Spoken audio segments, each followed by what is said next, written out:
We now come to Leader of the Opposition, Keir Starmer.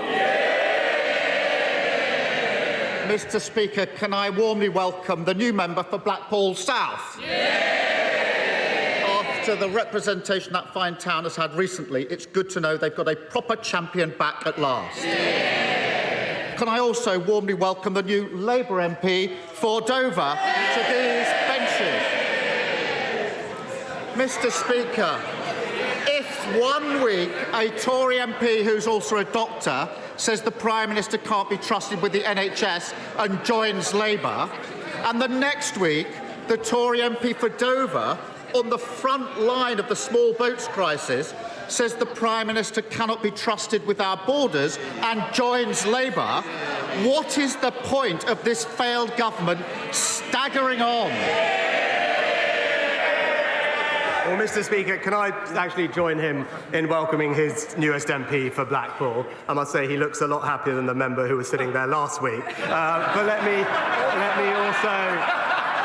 also join with him. And let me join with him in congratulating all new and paying tribute to all former councillors, PCCs and mayors across the country. I hope his new ones do him as proud as I am of all of mine, Mr. Speaker. Great leaders like Andy Street, who leave behind a strong legacy of more homes, more jobs and more investment, in sharp contrast to the legacy left by the last Labour government, which was a letter joking that there was no money left. Well, Mr. Speaker, in addition to losing 2 Tory MPs in 2 weeks, the Prime Minister's been on the receiving end of some of the biggest by-election swings in history. He's also lost 1,500 Tory councillors, half of his party's mayors and a leadership election to a lettuce. How many more times do the public and his own MPs need to reject him before he takes the hint? Well, Mr. Speaker, this time last year I reminded him of some advice, actually, from his own mentor, Tony Blair, who had said at the time that he can be as cocky as he likes about local elections, but come a general election, it's policy that counts, Mr. Speaker. Now, one year on from that advice, what has he managed? £28 billion of tax rises, 70 new business regulations, 30 U-turns and a deputy leader under a police investigation. Well, I'm surprised he brought up a police investigation. I think his record is played 1, no, actually 2, the seatbelt as well. Played 2, lost 2 in relation to police investigation. But it's the same. The public keep telling him, the voters tell him it's not good enough. Instead of listening, he keeps telling them everything's fine if only they'd realise his greatness. He just doesn't get it. But at least after Thursday night, Mr. Speaker, he can go to the many places that he calls home and enjoy the fruits of his success. In Southampton or Downing Street, he's got great Labour councils. At his mansion in Richmond, he can enjoy a brand new Labour mayor of North Yorkshire. And at his pad in Kensington, he can celebrate a historic 3rd term for the Mayor of London. Now that he too can enjoy the benefits of this changed Labour Party, is he really still in such a hurry to get back to California? Well, Mr. Speaker, I must say I was of course surprised to see the honourable gentleman in North Yorkshire, but probably not as surprised as he was when he realised he couldn't take the tube there, Mr. Speaker.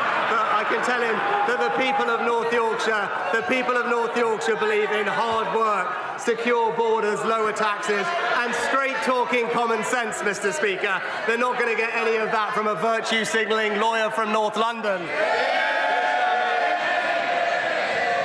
Well, it was great to be in Northallerton, where they just voted to reject the Prime Minister's proposition. Mr. Speaker, he's finally found something in common with the British public. No matter where he calls home, all his neighbours are backing this changed Labour Party. And they keep rejecting him because they have sussed him out. They know there's nothing behind the boasts, the gimmicks, the smug smile. He's a dodgy salesman, desperate to sell them a dud. Now, Mr. Speaker, 16 days ago, when he held a press conference claiming victory on Rwanda, he said the next few weeks will be about action. People want deeds, not words. So let's test that. How many small boat crossings have there been since he said that 16 days ago? Mr. Speaker, actually, just before we go on to that, he talked about a change. He talked about a changed Labour Party. That's important because he talked about a changed Labour Party. He talks about it a lot. But just this morning, and he also talked about his new mayor in London. So just this morning, we've learned that the Labour mayor in London believes, and I quote, that there is an equivalence between the brutal terrorist attack of Hamas and Israel defending itself. And let me be crystal clear. There is absolutely no equivalence between a terrorist group and a democratic state. So can I ask him now, will he take this opportunity to demonstrate that that Labour Party has changed? And will he condemn those comments from the Labour mayor? Well, I know that was the last run out before the general election, but he's getting ahead of himself in asking me questions.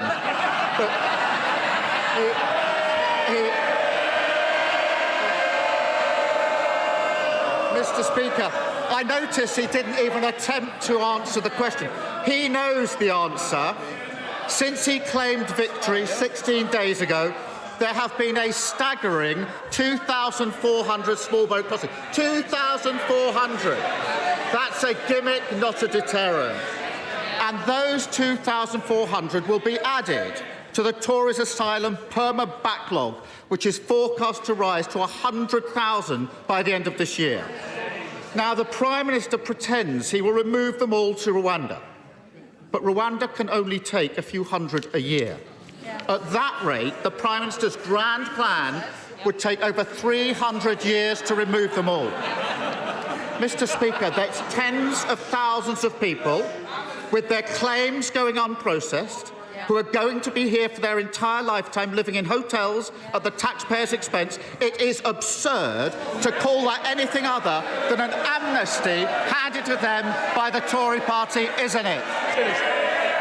Well, Mr. Speaker, he had the opportunity to condemn the comments of his mayor, a mayor who said that there is an equivalence between Hamas and Israel. He did not do that, and everyone will see what that is. That is the changed Labour Party, Mr. Speaker, right there. Since I became Prime Minister, small boat crossings are down by a third. That's because we've doubled NCA funding, increased enforcement rates, closed bank accounts, deported 24,000 people, processed more claims, and, Mr. Speaker, when it comes to border control, there is a crucial difference between us. We want secure borders. He's happy with open borders. Mr. Speaker, the whole country knows that removing less than 1% of asylum seekers isn't stopping the boats, it's granting an amnesty, a Tory amnesty. But if he thinks the voters are wrong, if he thinks his own MPs joining the Labour Party are wrong, if he thinks anyone believes any of the nonsense that he spouts, why doesn't he put it to the test and call a general election? Mr. Speaker, he talks about removing people. This is a person who campaigned to stop the deportation of foreign national offenders, Mr. Speaker. It shows how out of touch his values are with the British people. But, Mr. Speaker, it's yet another week where we hear nothing about his plan to do anything on the issues that matter to the country. Meanwhile, we're getting on, reforming welfare and getting people into work. He opposes it. We're controlling migration, legal and illegal. He opposes it. And as we heard, Mr. Speaker, we are boosting defence spending to strengthen our country. He opposes it, and that's the difference. He snipes from the sidelines. The Conservatives are building a brighter future.